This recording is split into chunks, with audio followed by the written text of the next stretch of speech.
Daddy Gang, it is your founding father, Alex Cooper, with Call Her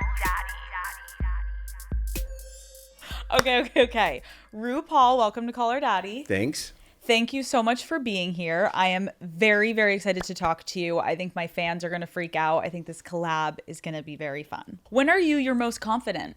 When I'm alone. People freak me out, man. People are freaky. Most people think of confidence as power or as having stuff or doing things, but that's not. I feel most confident when I'm not distracted by other people's bullshit. Period. Would you consider yourself high or low maintenance? Oh, I am so low maintenance. Whoa. I am so low maintenance. You would not believe it. Really? Yes. I can take care of myself. And you know what? I open my own door. I take care of myself. Being alone with yourself, being good with yourself, and relying on yourself, it's kind of all you fucking need. It really is. In our hectic, fast-paced lives, we could use some slowing down. Haagen-Dazs is made to be savored and enjoyed slowly. Introducing new Haagen-Dazs Belgian waffle cones, a completely new experience that's worth slowing down for. Daddy Gang, you've never had cones like this before, okay? They'll take crunch to a whole new level.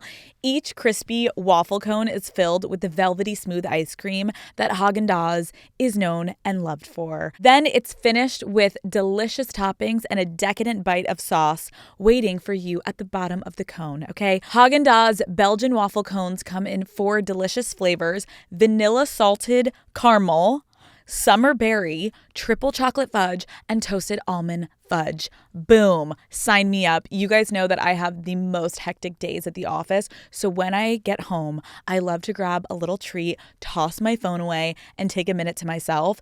These cones are a must-have in my freezer. I'm obsessed with the summer berry flavor. It's fruity and it's sweet. And seriously, it always hits the spot. It's the perfect way to end a long, stressful day. Ice cream just always hits the spot for me. And these Haagen-Dazs cones are truly the perfect treat. Savor your moment of slow with new Haagen-Dazs Belgian waffle cones available at retailers nationwide.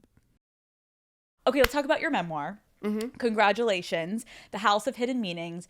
I think that this book is incredible because you offer like a very personal look into your childhood. You offer a personal look into early relationships and just some of the biggest struggles that you've been through in your life. So let's get into it. As a little boy, did you want to be famous? Like, would anyone have been surprised that you became famous in your life? No one would have been surprised that I became famous. And did I want to become famous? It wasn't even about did I want to. I knew it was my destiny. I felt that people had pointed me out from a very early age that says, hey, who are you? What are you doing? Hey, you. You know, I was always... different is the wrong term. It was someone that people noticed, right? So I knew that somehow my destiny involved being out front. And the truth is I am an introvert masquerading as an extrovert. And I can do it. I can do the thing like, hey, how you doing? What's up? Hey, you know what? Is that cashmere? Oh my God, I love cashmere. Cashmere, no, the word cashmere, you know, where I just go on and just look like I'm being open. I know how to do it, but the truth is, my real sense, you know, I'm just being chill. Just being chill. Do you get exhausted? It can exhaust me. I you know, if I'm not working, I like to spend time alone to recharge my battery. But it can be exhausting. Yeah. Now, I usually keep that hidden, tucked away, and I pretend like, oh my God, is that cashmere? And I'll do the thing. But the truth is, I don't give a fuck about cashmere. But I do that to get through life and to maintain and to, you know, to get endorsement deals and to get people to like me on social and do all the stuff. First of all, thank you for just being honest, because I think a lot of people actually will completely relate to what you're saying of like, it's fucking exhausting trying to walk into work, walk into rooms and having to put on a facade, because at the end of the day, none of us are going to be completely the same when we walk into a room with other people than we are when we're alone. But there is a world of social currency that you need to somewhat engage in, especially if this is your career. It's like, you're right. You got to sit across from me right now. And I'm sorry, but I'm going to ask you questions about this memoir. Listen, I do enjoy cashmere from time to time. I can do the thing, but what most people don't know about me is that base level thing, which is don't take any of this too seriously. Yeah. Otherwise, you get yourself caught up in trouble and wars and getting your feelings hurt. I mean, it's a lot. It's a lot. In the book, you talk a lot about your family dynamics. Can you kind of paint the picture of what your relationship was like with your mother growing up? I loved my mother. I love the fact that she didn't believe the bullshit. She just didn't. And unfortunately for her, I think most of that came out of world weariness. And I think she didn't talk about her childhood very much, but or at all. But I have a feeling some really awful things happened to her as a little girl. And so she was very world weary. So she didn't put up the pretense. Like I can do the cashmere speak. She did not at all. At all. And she would cuss someone out. We could cuss in the house. We could, I felt growing up my role was to sort of lift her up. And I did. And I would do my impersonations for her, of Tina Turner or Geraldine from the Flip Wilson show. But she had a dark, dark cloud over her. And I related to that. And I understood it very well because if you look at the world with X-ray eyes, there is so much darkness and sadness. So I choose joy. Now, that doesn't mean that I don't recognize the darkness or the pain, but and I do. I look at the darkness, but I don't stare at it. I'm going to say that again so you motherfuckers can get it. I look at the darkness, but I don't stare because it will suck you in. And you are a powerful witch. You are powerful. You can create whatever life you want. Life asks, what do you want me to be? Okay, I'll be that. I also was just thinking, I may be butchering this. I remember there was this one line that you wrote about her basically saying something about like, if I'm not paying their fucking taxes, why the fuck do I give a shit what they're doing? If they ain't paying your bills, pay them bitches no mind. That was my mother. And it's true. And it's sort of, the same philosophy as what other people think of me is none of my business. I'm curious, though, when you talk about your mother in the book, as strong as she was, like there as a child, it seemed like there wasn't a lot of this like affection and like coming to you with love. Like, how do you think you internalize that as a child?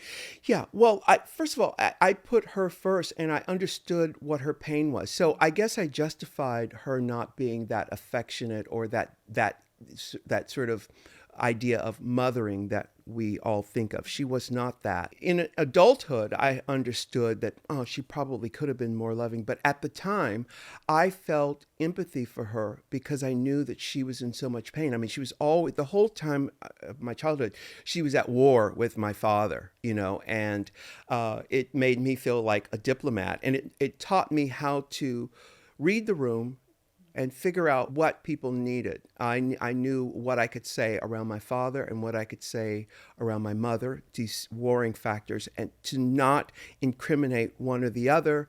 I knew how to give them what they wanted without giving too much information about my mother to my father and vice versa. You talk about this big moment where your mom finds out that your dad was cheating on her in the book. Can you kind of like talk to me about that day? Because it was a pretty intense day. Well, he'd always been, out seeing other women. But this one, I guess, this time it just rubbed her the wrong way. And we will circle back around to the whole idea of cheating too, because, X-ray eyes on a situation. Is cheating really a thing?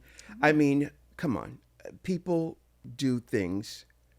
Men want to spread it around. It's just the animal that they are.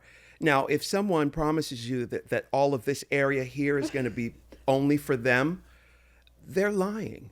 You think? Oh, no, not think, darling. Not Wait, think. Ru. That it's, and I know for women, they're like, oh, no, he's going to be mine forever. It's like, who the fuck are you fooling? So everyone's cheating.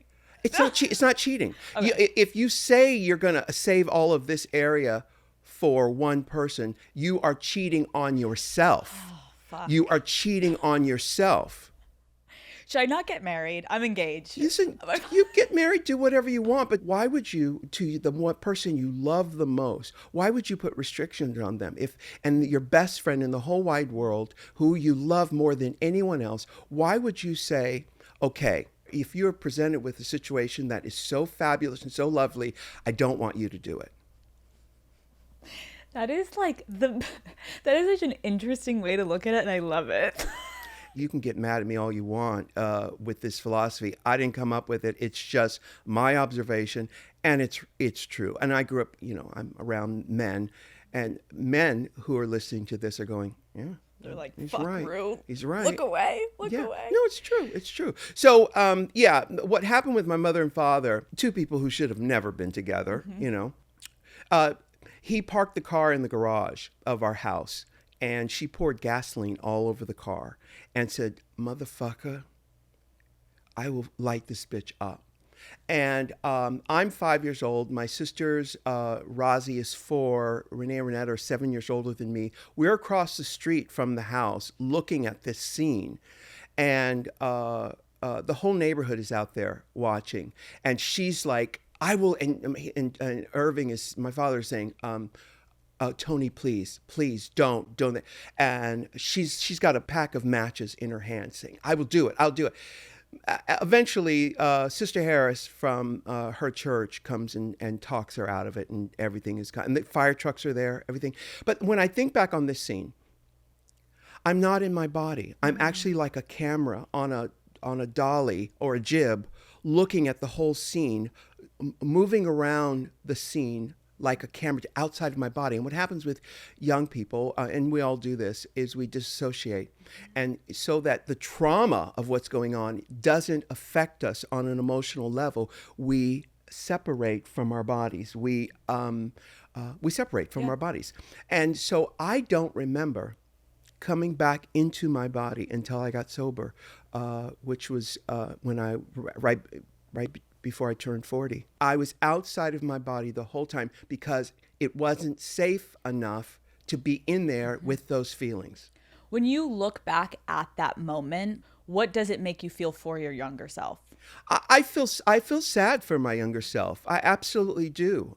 Let's talk about your relationship with your father, because I know that you wrote that you felt very abandoned by him in moments in your life. And I'm wondering if you can kind of just like paint the picture of that dynamic, and if there are specific memories that come up. Yeah, at the time I felt abandoned by him, but through years and years and years and years of therapy, I realized he had abandoned himself. It wasn't personal. It's like reading the comments on YouTube or whatever about yourself. It has nothing to do with me. It had everything to do with him. I think I'm talking too fast. I need to say that all of that. No, this is good. One more time. This is how fast I usually talk, so we can like go as fast as you want, or we can go like super slow.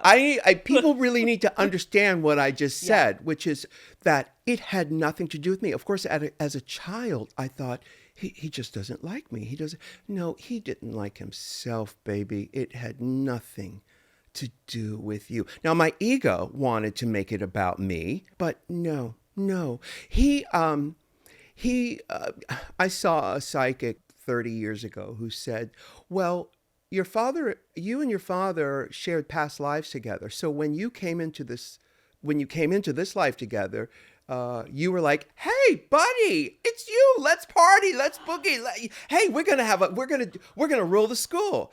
But he could not see me, and I spent so much time saying, "Wait, you need joy. I'll give you some of my joy. You need a reminder. Let me remind you of who you are."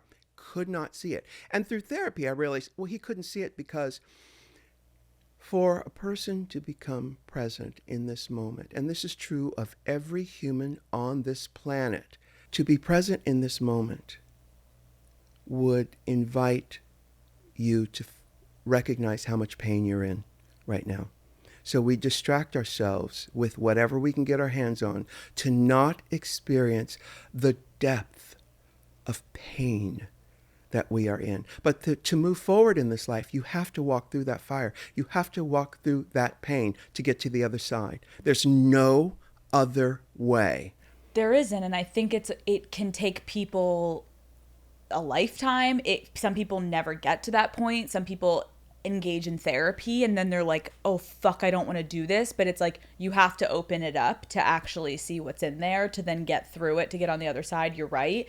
And I think about this moment that you write about in the book where you would sit outside your house on the steps and you're waiting for your dad and you're waiting for your dad. And I think you're so right, where so many people can relate probably that are listening to like yearning from like their parents for something that they want. And you're so right. Like it had nothing to fucking do with you. He wasn't not showing up because he's like, God, I hate Rue. I don't want to see his face when I pull up to the house.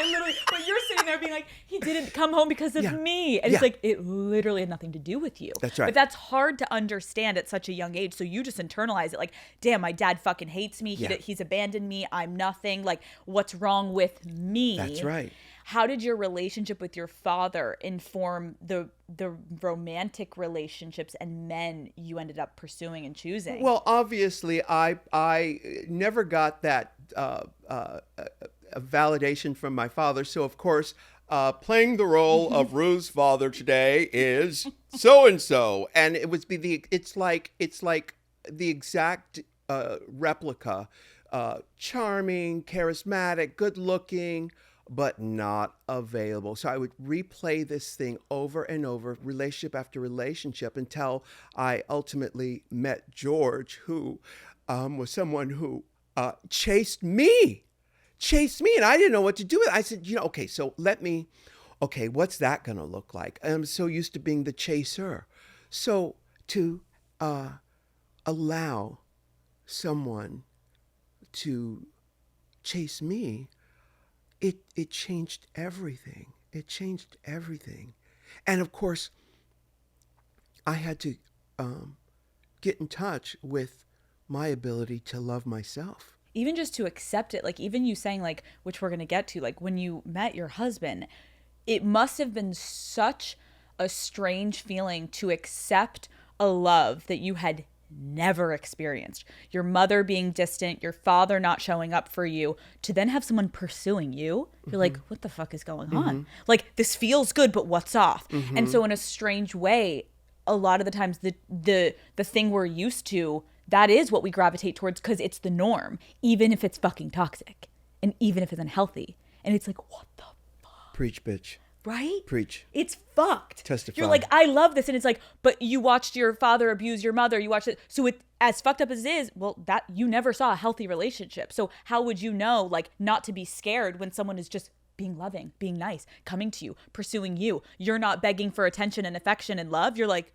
the fuck is going on? Run. Something must be off. Yeah. Is it disingenuine? Is he lying? Is he using me? What is, like, you spiral and then you run back to what you're used to. And you're like, how do we end the cycle? Which you eventually did, but let's pause. We need to stay in the 20s. Then we'll get to the husband. Well, but what you're describing is an abused child who's taken away from an abusive home, leaves there and longs to go back home because that is what they know. And oppressed people take on the characteristic of their oppressor. And how do you break that cycle? You have to hit some type of rock bottom to get to that place. Yeah. And it is the most difficult thing you will ever do in your entire life. When you talk about these early relationships that you went through before you found your husband, you say it felt like you would absorb your parents' toxic behaviors and patterns. Fucking relatable. I understand you would like go for people that weren't available, but like take me to a moment in a room with someone, like what were you putting up with? And then you would pause and be like, am I literally replicating what my fucking parents did? Like, how am I here? Well, what the biggest offense is not trusting your instinct and your intuition about something. This is something they don't tell you about what getting old gives you, is that you learn to trust your intuition about a situation, a person. And, when you are, somewhat hypnotized by a person, like I was early 20s, all of that intuition, you push it to the side because you think this is exactly what I need. This is what I need. It looks like the validation and love I was supposed to get from my father or from my mother, but that never works. And in fact, the only validation you ever need, really, is from your adult self to your child. Yeah. It's so fucking hard to break the cycle. And I want to talk about your 20s. You became this well-known performer in the club scene. And I know you referenced, like, I was dissociating most of my life until I got sober. And so let's talk about when you weren't sober, taking the partying too far, indulging so heavily in these moments. Can you talk to me about your club life back then? Yeah, well, listen, I have no regret. I used for 30 years. I have no regret. The first 20 were a blast. I had a great time. It was those last 10 that were pure hell. I had a blast. I had a blast until it didn't work anymore. And you know what? Thank God for the drugs and alcohol, because it saved my life from it gave me a layaway plan, a deferment plan, until I was strong enough to deal with what was going on. And thankfully I found a 12-step program that really, really, really helped me so much that I am in love with.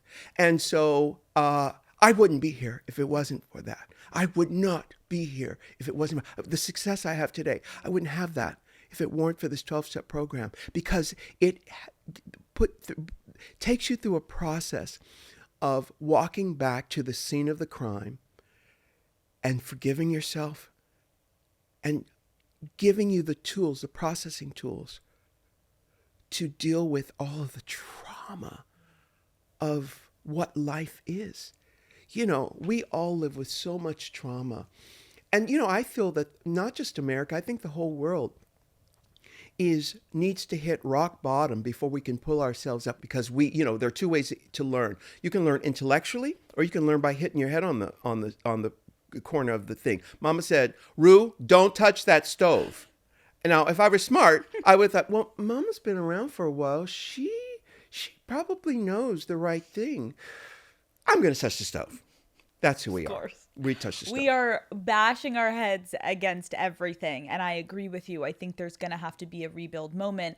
I appreciate the way you just explained, though, like the drugs and the alcohol and what they were for you, because I think people that haven't had hardship in their life are the people that are like, why don't you just leave the abusive relationship? Why don't you just leave? Just stop. And it's like, the pain that you're describing and the pain that people go through when they do dissociate, there is like a level where like you actually can't re-engage with your reality until you're fucking ready. It's like how I always talk with friends who have been through certain things. They're like, should I get into therapy? I'm like, when you're ready. Not because I'm saying like, you really need it. Of course, you know you need it. But when are you ready to actually accept it, instead of everyone shoving you in the door, go to rehab, go get help? No. When do you know you're ready? Everyone has a different threshold. Everyone needs to go at a different pace. But the judgment around people that aren't ready, I think we need to have some fucking grace, because it is not that fucking linear and simple. That's it's right. Just not. It's not.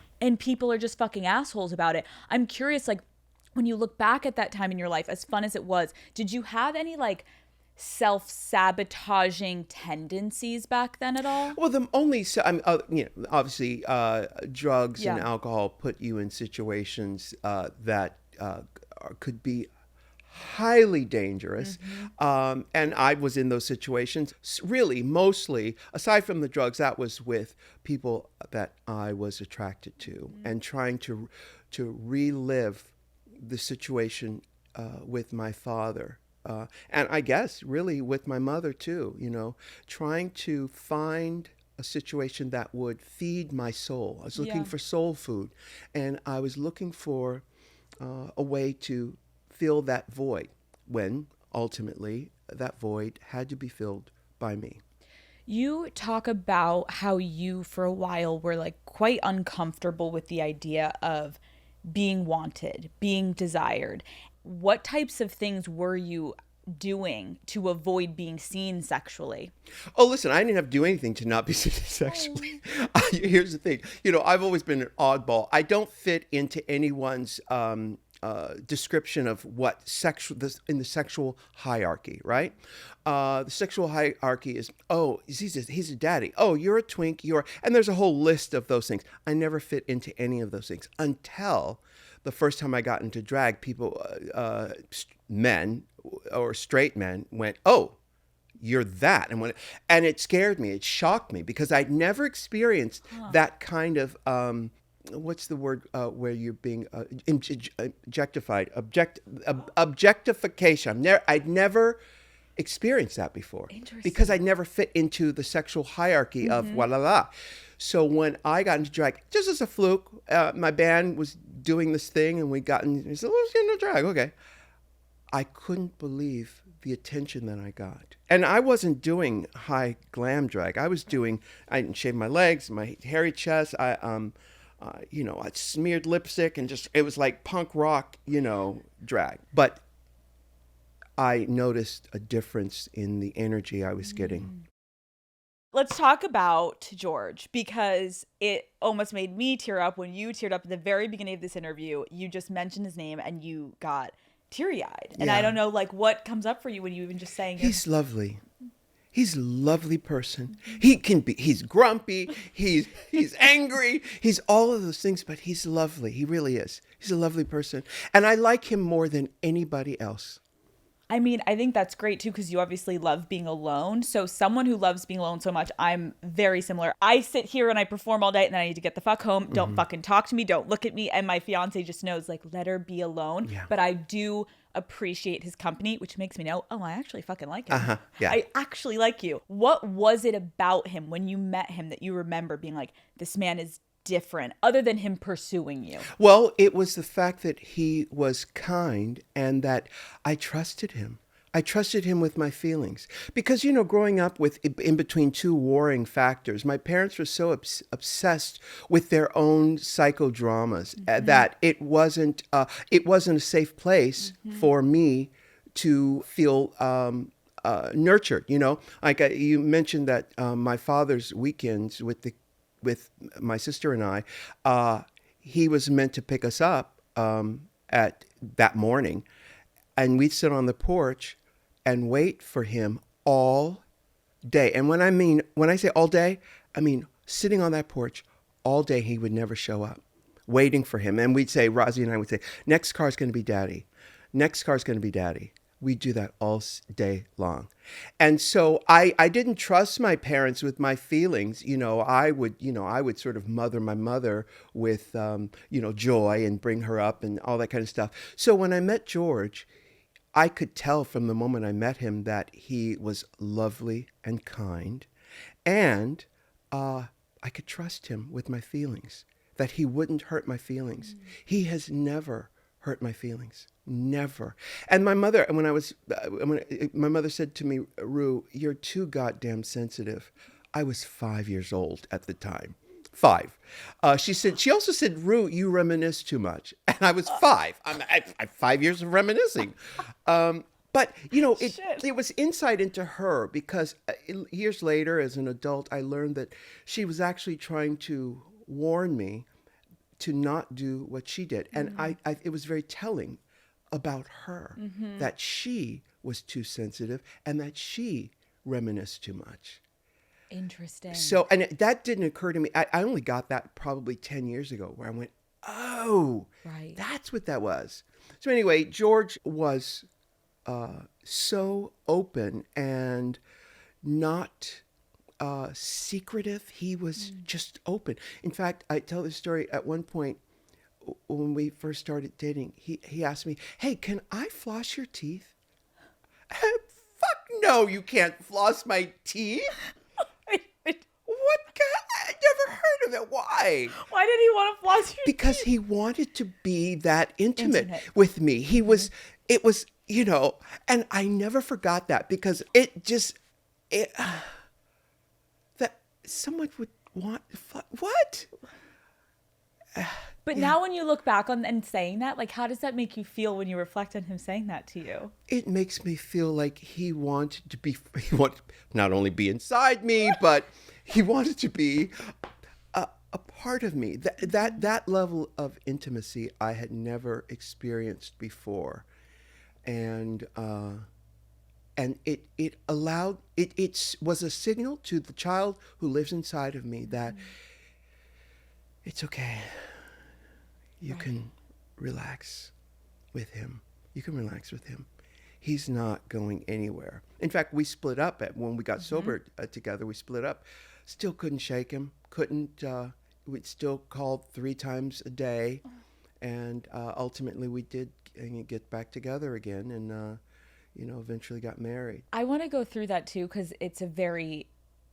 breaking up with someone that you then end up with is rare. I feel like it takes a really special bond. But just going back to what you just said, it's so inspiring to see like the trauma you went through and the partners you would choose that were replicating just what you watched with your mother and father. Then finding George, it's interesting to see, like, even the way you just spoke, like, you got calmer, it got more still, you could be yourself.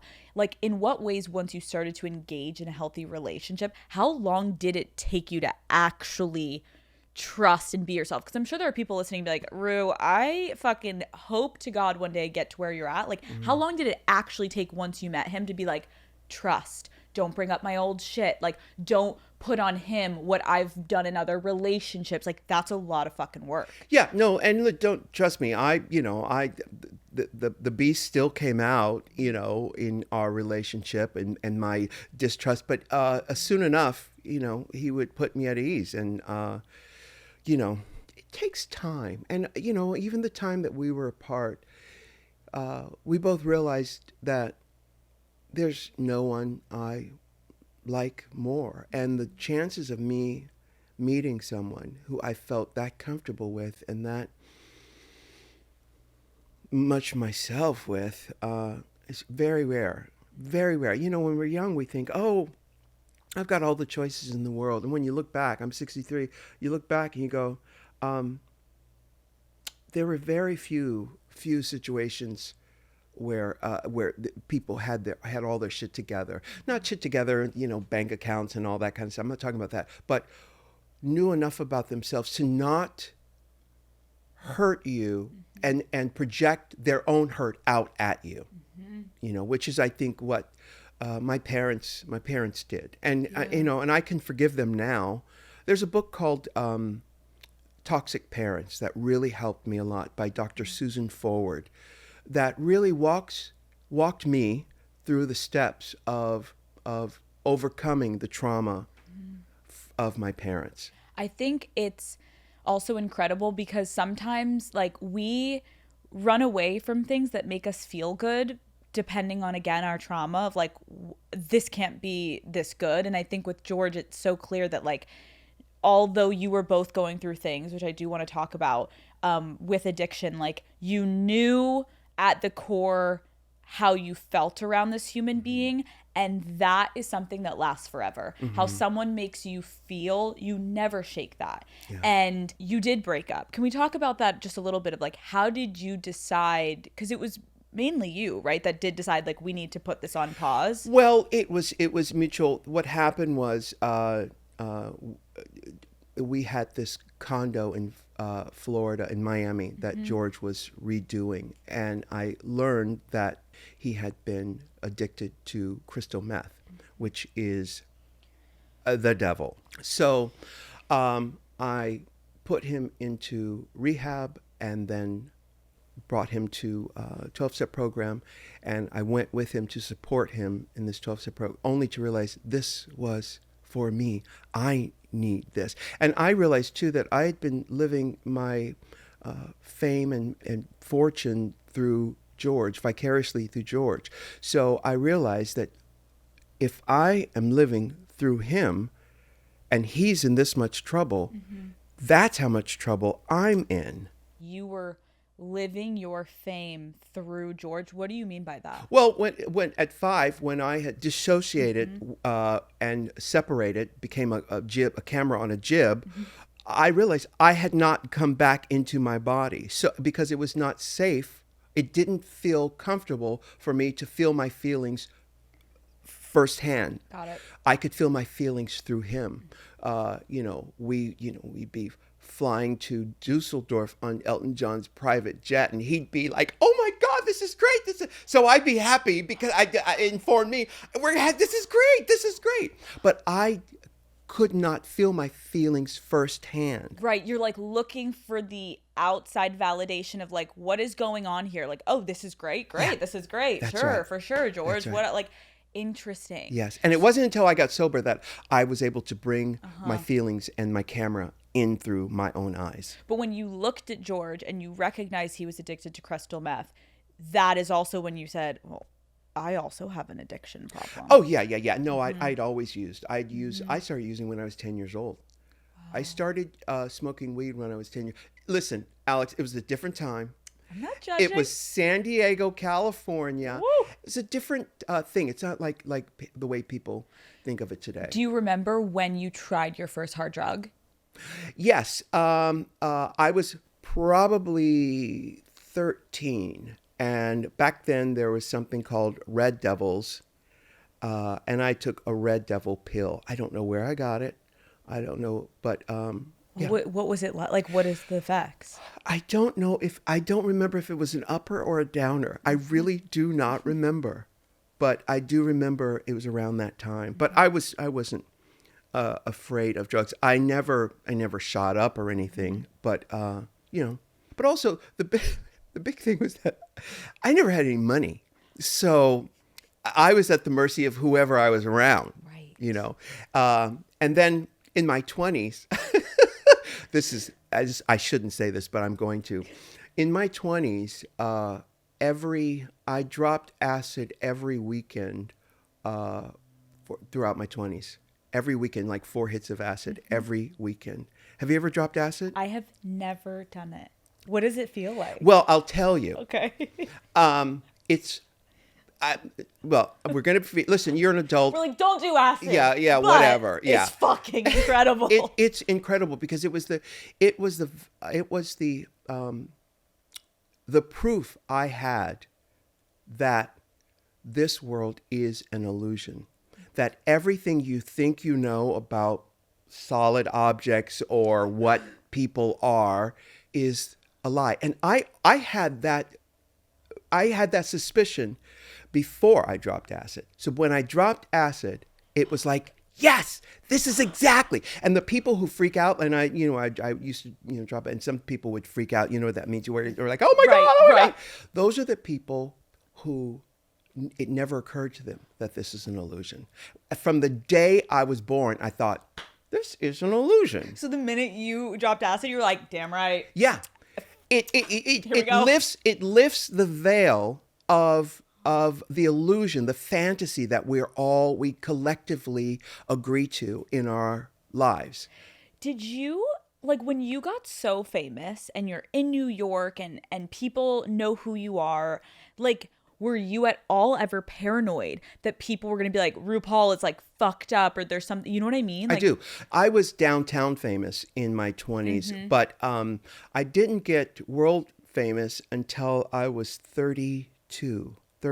And I had stopped doing chemicals. I was just smoking weed then. And then in my late 30s, I was doing a little bit of coke, a little bit too much coke, but really in private with friends. But so I would be stoned. Now, I was always stoned I was a wake and baker. I'm curious, like, you're so famous, and how does that make you feel? Like, it's, it doesn't feel any different from when I was 5 years old and the kids in the neighborhood said, oh, you're a sissy. I was always pointed out. I was always singled out and said, huh, you're something different. I didn't know what the connotation. I didn't know that was sex. It didn't have a sex. I thought, oh, okay, at 5 years old. So, but my point is that I've always felt singled out, that there was something going on with me, and I had to learn to accept that. So does it feel any different from back then? No, it doesn't. It feels like I have a purpose that I came here to do, and it's part of it. Because I just am curious, because knowing that a lot of performers, I think, are introverts that become extroverts on stage when they're performing. Like, I know a lot of musicians that are like, oh my God, bitch, when I get on fucking stage, it's a complete alter ego. Like, that's not me. I go home and I'm like in my PJs and makeup off and not focused on like that persona. But do you ever have moments, or have you ever had a moment in your career where you've resented the persona you've built? No, because I take that shit off. It's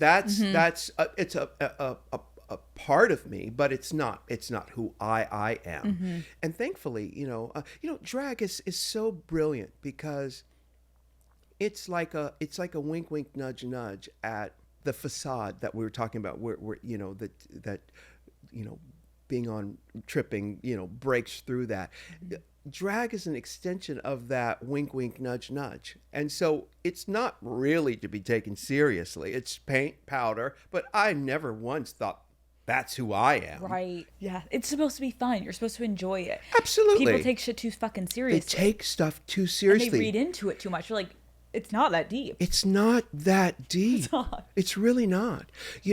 I want to circle back just to conclude that conversation about George. Like, the book kind of ends like, you're not really together. Yeah. And I thought that was such an interesting stylistic choice of like, how did you decide to end it like that? Because it was the death of my old self. And this has been the rebirth of my life. This is a whole other book, this part. In this business, if you get 7 years in this business, you've done great. Fabulous. Great. But for me to have the opportunity to have another bite of the apple, because I got my shit together, amazing. So that's a whole other story. So ending it at my getting sober was felt like the natural place. And I feel like from what I've read and looked up, like, you and George are pretty like notoriously private people together with your relationship. Like, how did you decide, and did you talk to him about that you were going to write about these like pretty intimate details of your lives? He doesn't give a shit. It's like, bitch, just go. Just write. No, they were, going on this book tour, and the people were saying, hey, we've got some seats set aside for George. Do you want to? He doesn't want to go to that.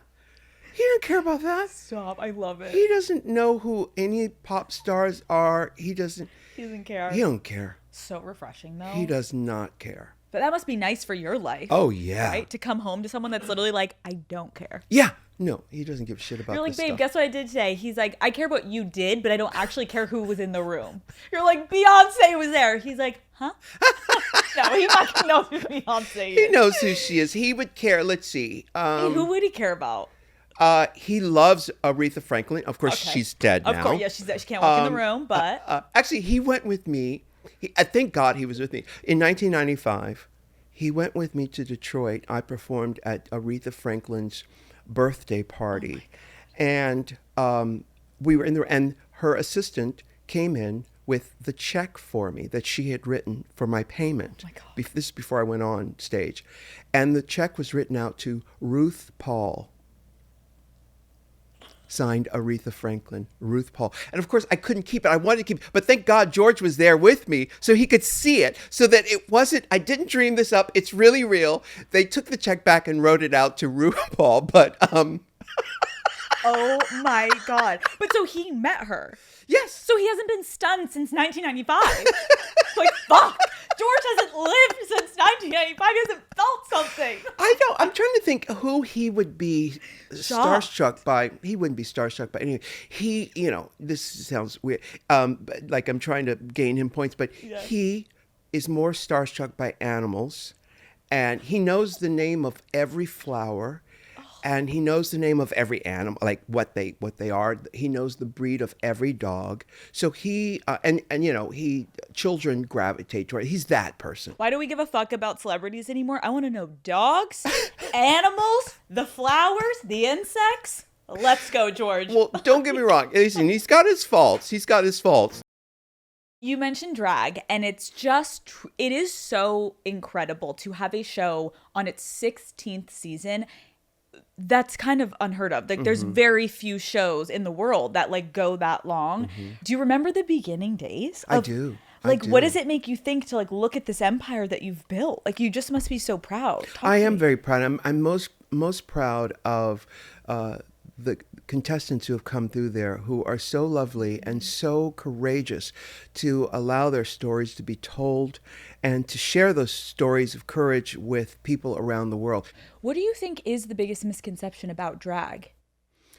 Oh, I don't know. I stopped trying to figure out what people think or try to put any credence on what other people think. People are crazy. Are weird. Yeah. I remember you said that in the beginning of this interview, and I'm like, that feels like that's the episode title. People are weird. Well, when you free yourself from that, my mother said, if they ain't paying your bills, pay them bitches no mind. Or, what other people think of me is none of my business. When you free yourself of that, it leaves so much room for your own frequency to resonate and transmit through you. Totally. Because that kind of thinking of what other people think of you takes up so much space. Exhausting. It's exhausting. We don't have time. There's no time.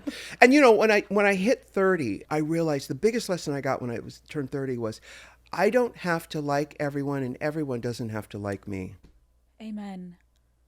Like, we're so some people are so pressed being like, they don't understand me. Right. They don't like, who fucking cares? Do you know you? Do you understand you? Does your family, friends, or whoever the fuck you give a shit about know you? Done. There you go. You're going to exhaust yourself. You're not even going to know who you are by the end if you're trying to appease every fucking person, especially with the internet. You got bitches in fucking Kansas saying you're a fucking loser. Who cares? Yeah. Yeah. Yes. And if you had x-ray eyes to see where that bitch in Kansas was, that bitch is in a basement with internet, but in a basement nonetheless. They've got Wi-Fi. Their mother's basement. Right, their mother's basement, the mother's Wi-Fi, and they're in keyboard warrior like, you're a fucking loser. Shut up, bitch in Kansas. God, we're done with you. Fuck, can't take these bitches. Okay, you write in your book, you're born naked and the rest is drag. What do you mean by that? So you are born naked. So that concept allows you to create whatever life you want. You are a co-creator with whatever the source is. I mean, some people say God, some people say whatever you choose to be the source, you are a co-creator with that. Yeah. That's a lot of responsibility. It is a lot, but it's also, it is exciting if you look at it in the right way. Like, we do have, for the most part, autonomy over ourselves. Yeah. Sort of, yeah. I don't need to get into the laws going on right now. Fuck yourselves. But it is exciting to know you can control yourself.